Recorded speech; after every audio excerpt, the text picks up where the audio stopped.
Mainit na pinag-uusapan ngayon sa social media ang kumakalat na blind item tungkol sa umano'y pang-aabuso ng dalawang TV executives sa isang young artist matapos ang isang party.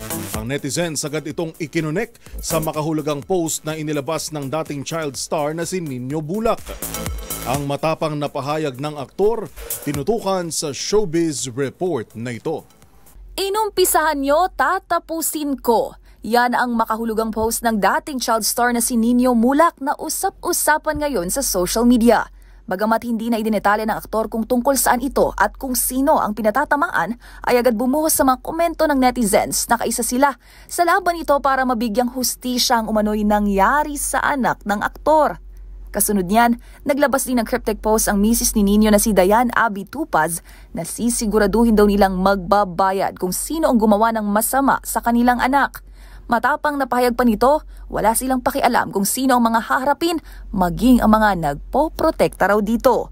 Bagamat wala pang kumpirmasyon, hinala ng netizens na tungkol ito sa pumutok na blind item tungkol sa umano'y pang-aabuso ng dalawang TV executives sa isang young artist matapos ang isang party.